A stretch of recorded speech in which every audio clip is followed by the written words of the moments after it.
In a world overflowing with noise, shallow takes, and information that evaporates the moment you hear it, Selenius Media exists for one purpose: to give you depth.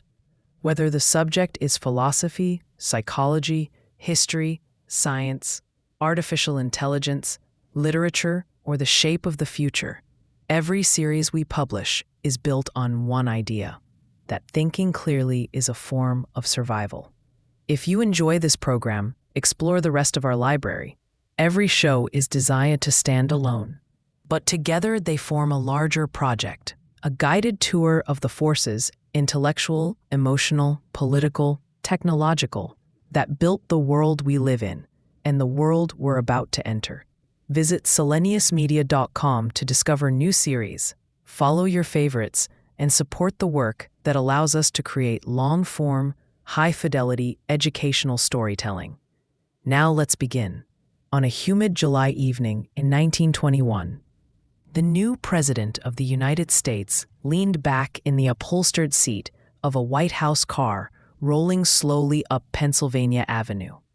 Warren Gamaliel Harding had just delivered a speech titled "Not Heroes, but Partners," praising the teamwork required to rebuild a nation emerging from war. Crowds lined the sidewalks, many of them smiling at the tall, handsome man with silver hair and movie star features. Veterans tipped their hats. Older women waved handkerchiefs.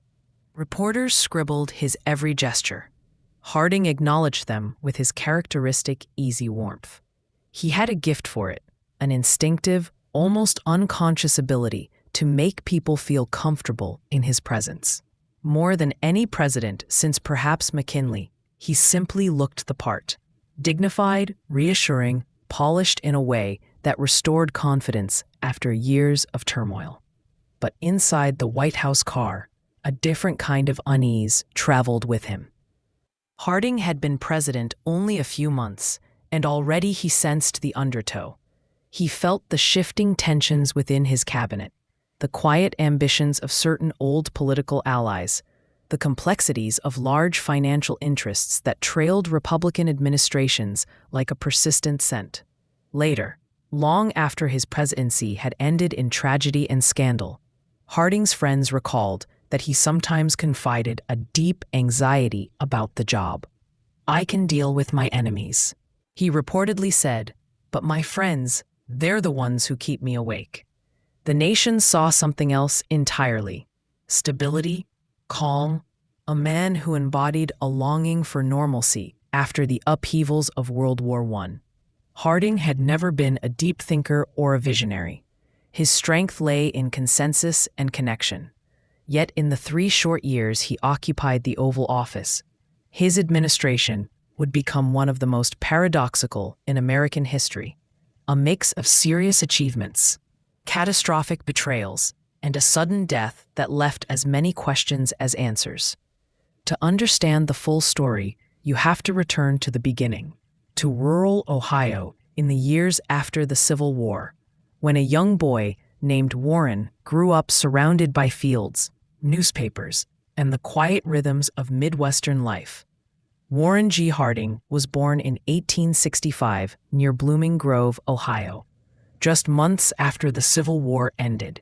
His father, George Tryon Harding, was a doctor and part-time farmer, known for his easy charm and country wisdom. His mother, Phoebe, deeply intelligent and politically engaged, had been a teacher before marrying and later trained as a midwife.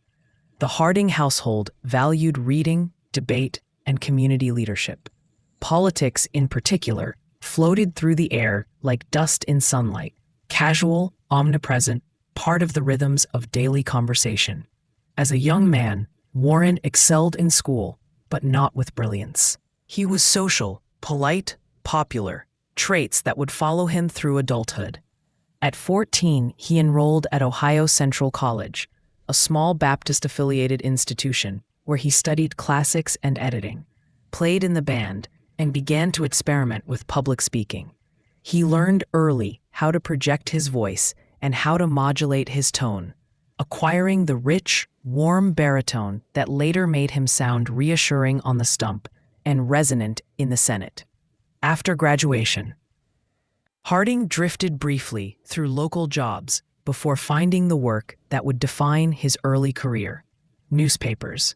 In 1884, at age 19, he and two partners purchased a struggling weekly called the Marion Star in Marion, Ohio. Over the next 10 years, Harding transformed the Star into a successful daily paper. Under his leadership, the Star grew profits, circulation, and local influence. Harding published editorials that were moderate, business-friendly, and always agreeable. Politics delivered not with fire, but with a soft handshake. Running the newspaper also drew Harding into the social webs of Marion. He joined clubs, played poker, debated policy at the local opera house, and became something like the town's unofficial ambassador. His personality, the combination of good looks, approachable demeanor, and a talent for making people feel important, made him a natural politician. It was in the halls of the Star, too, that he met the woman who would change the arc of his life, Florence Kling DeWolf. Florence, known as Flossie, was confident, older than Harding, and fiercely intelligent. Her managerial instincts far exceeded his. When they married in 1891, Florence soon took over many aspects of the newspaper's operation. People joked that she ran the business while Warren shook hands. But behind that humor sat truth. Harding's political rise was inseparable from Florence's discipline and ambition. She believed Warren was destined for greatness, and she pushed him to step from the newsroom into public office. Harding obliged. In 1899, he won election to the Ohio State Senate. In 1903, he became lieutenant governor. In 1914, he won a seat in the U.S. Senate, where he represented Ohio for 6 years. His Senate tenure was not especially distinguished in terms of legislative output, but he mastered the art of collegiality. He served on committees, cultivated friendships, maintained cordial relationships with Democrats and Republicans alike, and stayed away from fierce ideological fights. He opposed the League of Nations, reflecting the post-war skepticism of many Americans, but he did so without venom. Then came the presidential election of 1920. The nation felt exhausted by war, by Woodrow Wilson's rigid idealism, by influenza, by social tensions, and by rapid industrial change. Americans wanted rest, predictability, and a return to familiar rhythms. Harding's genial face and calming voice seemed to promise exactly that. He was not the leading candidate at the Republican National Convention. In fact, he began the convention as a dark horse. The frontrunners were men like General Leonard Wood and Governor Frank Loudon. But the convention deadlocked, and powerful party bosses, men like Senator Henry Cabot Lodge and political fixer Harry Daugherty, began searching for a compromise candidate. Harding, who offended no one and pleased many, became the answer. On the 10th ballot, he secured the nomination. In the general election, Harding campaigned on a simple, powerful message: return to normalcy. It was, as slogans go, clunky and grammatically imperfect, but emotionally resonant. Harding spoke of calm after storm, of stability after sacrifice. He offered no sweeping program. What he offered was reassurance. Voters responded enthusiastically. Harding won one of the largest landslides in American history, carrying 37 of 48 states. When Harding took office in March 1921, the nation faced significant challenges. The economy had plunged into recession after the war. Prices were volatile, farmers were suffering, labor relations were tense, and Europe struggled to stabilize after the shattering costs of World War I. Harding's instinctive approach, delegation combined with moderation, led him to assemble a cabinet that was both one of the strongest and one of the weakest in American history.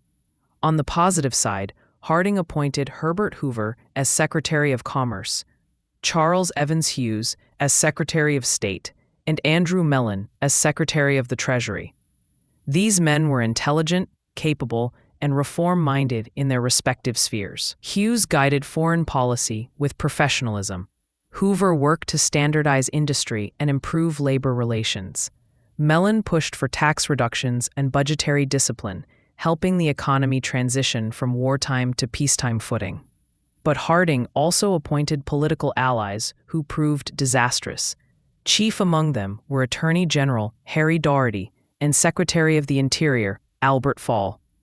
Both men were part of Harding's old political world, the world of backroom deals, patronage networks, and loose oversight. Harding valued friendship and loyalty almost excessively. He trusted these men even when evidence suggested he shouldn't. That trust would become the great moral fault line of his presidency. Yet, in the first year of Harding's administration, the public saw promising signs. He called a special session of Congress to address tariffs, taxes, and farm relief. His leadership facilitated the passage of the Budget and Accounting Act of 1921, which created the Bureau of the Budget and the General Accounting Office, institutions that professionalized federal spending and added transparency to government finance. This act remains one of the most enduring accomplishments of his administration. Harding also supported the Washington Naval Conference of 1921 to 1922, an international gathering hosted by Secretary of State Hughes. Its aim was to limit naval armaments among the major powers at a time when a new arms race seemed possible. The conference produced agreements that curtailed battleship construction among the United States, Great Britain, Japan, France, and Italy. It was one of the first major examples of multilateral arms control and helped stabilize global relations in the decade following the war. On domestic policy, Harding sometimes surprised observers. He spoke publicly about the need for racial justice, advocating anti-lynching legislation, though he was unable to persuade Congress to pass it. On a tour of the South, he delivered a speech in Birmingham calling for equal political rights for Black Americans. A bold stance for a Republican president addressing an audience in the segregated Deep South. The reaction was mixed. Black leaders praised his courage. Southern whites denounced him. But the moment reflected a complexity often forgotten in portrayals of Harding as merely a weak or scandal-plagued leader. What Harding lacked was not heart, nor goodwill, nor even common sense. What he lacked was assertiveness, the willingness to discipline or remove those whose behavior threatened his administration. He was conflict-averse. He disliked confronting colleagues. He wanted harmony, sometimes to a fault. This weakness would prove fatal to his presidency's reputation. The so-called Ohio Gang, Harding's circle of political allies from his home state, began to abuse their positions. Some accepted bribes, others manipulated federal contracts, and still others used government office for personal gain. Harding may have suspected wrongdoing, but he hesitated to act. He hoped problems would resolve themselves, or that friendly counsel would bring his associates in line. Instead, corruption metastasized. The most infamous scandal, which would break only after Harding's death, was the Teapot Dome affair. Secretary of the Interior Albert Fall secretly leased federal oil reserves at Teapot Dome, Wyoming, and Elk Hills, California, to private oil companies in exchange for bribes, cash, bonds, livestock, and more. Fall later became the first former cabinet official in American history to go to prison for crimes committed while in office. Harding did not orchestrate these schemes. He did not profit from them, but he appointed the men who carried them out and failed to stop them in time. The scandal would become synonymous with his administration, overshadowing his real accomplishments. By 1923, Harding was emotionally drained. He embarked on a cross-country journey he called the Voyage of Understanding, a tour meant to reconnect him with the American people and allow him to see the West. He traveled through the Pacific Northwest and north into Alaska, becoming the first sitting president to visit the territory. Crowds greeted him warmly, often ecstatically. Harding gave speeches, shook hands, posed for photographs. But inside, something was wrong. He appeared pale, tired, and increasingly frail. On the return trip, Harding fell seriously ill. He complained of indigestion, chest pain, and exhaustion. His doctors debated among themselves. They diagnosed everything except what was likely happening: heart failure. On August 2nd, 1923, while resting in a suite at San Francisco's Palace Hotel, Harding quietly died. He was 57 years old. His wife, Florence, was at his side reading to him. The nation was stunned. Harding had been enormously popular in life. Millions mourned him. His body was returned to Washington, where he lay in state in the Capitol Rotunda. Tens of thousands filed past. Businesses closed. Flags flew at half-staff across the country. Newspapers described him as a healer, a peacemaker, a man who had restored calm after the storm of war. Only later, as investigations into the Ohio gang scandals unfolded, did Harding's reputation collapse. Teapot Dome dominated headlines. Congressional inquiries dragged Harding's name into a shadowy world of graft and abuse, even though he had not personally committed crimes. Rumors circulated about Harding's personal life, stories of extramarital affairs, secret payments, and even a daughter whispered to exist outside his marriage. Florence Harding, fiercely protective of her husband's legacy, burned many of his personal papers, making it difficult for historians to piece together the private dimensions of his life. Harding became, in the eyes of later generations, a symbol of presidential failure, a cautionary tale about the dangers of weak leadership, cronyism, and misplaced trust. But such a verdict, while partly deserved, obscures the fuller truth. Harding was not a villain. He was not a schemer. He lacked the ruthlessness required to cleanly excise corruption within his ranks. But he possessed genuine goodwill toward the American people. His economic policies helped the nation transition to stability. His international diplomacy reduced global tensions. His support for budget reform left an enduring institutional framework. His personal warmth gave millions a sense of comfort in uncertain times. The tragedy of Harding is not that he was corrupt. The tragedy is that he was too gentle for the world he entered, too trusting of men who were unworthy of that trust, and too eager to avoid conflict even when conflict was necessary. In that gap, between the pleasant surface and the turbulent depths, his presidency foundered. For a podcast listener absorbing Harding, after the complex stories of Garfield and Arthur, the narrative takes a turn from assassination and reform to the temptations of prosperity and the hazards of political friendship. Harding's life underscores an important lesson. The character of the people around a president can shape a legacy as profoundly as the character of the president himself. Harding's greatest failures were not ideological, they were human, and his greatest strengths, kindness, affability, compassion, were not enough to compensate for the moral weaknesses of those he trusted. In the end, Harding remains one of the most misunderstood presidents.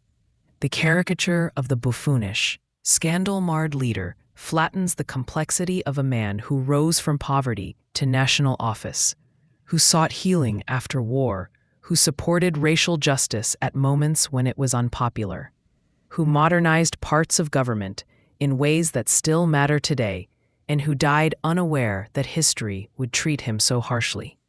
His story invites reflection on leadership, morality, and vulnerability. It forces us to ask what makes a presidency succeed. Is it vision? Is it moral courage? Is it the ability to choose the right people? Harding's life suggests that all three matter, and that lacking even one can leave an administration dangerously exposed.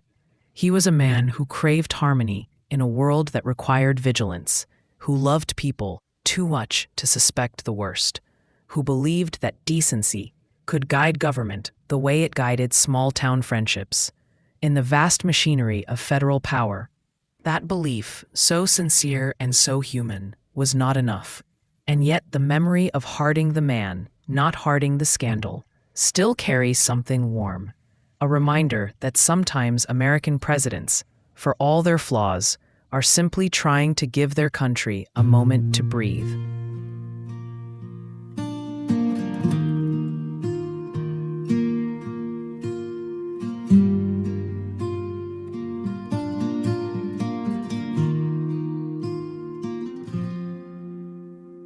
Midnight rails under silver moon, dusty boots on a winding road. A shadow's the only friend I've known since she packed up and let me go.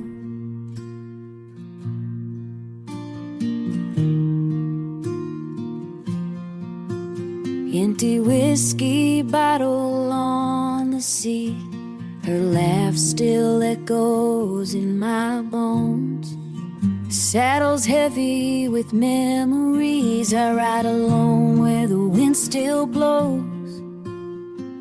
Nowhere else to be, nowhere else to be, nowhere else to be.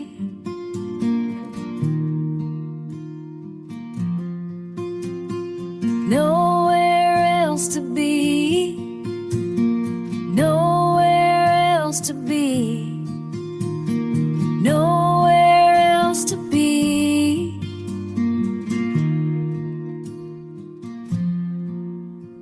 Sunrise paints the horizon gold, but it don't warm a lonesome soul. Every town I pass feels half her size. Every trail's haunted by goodbye. I whisper prayers to open skies, hoping someday my heart'll find a brand new path beyond the pain, where broken hearts can heal in time. Nowhere else to be, nowhere else to be, nowhere else to be.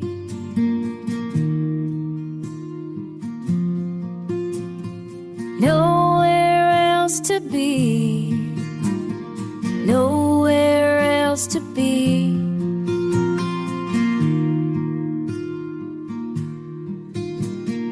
Nowhere else to be.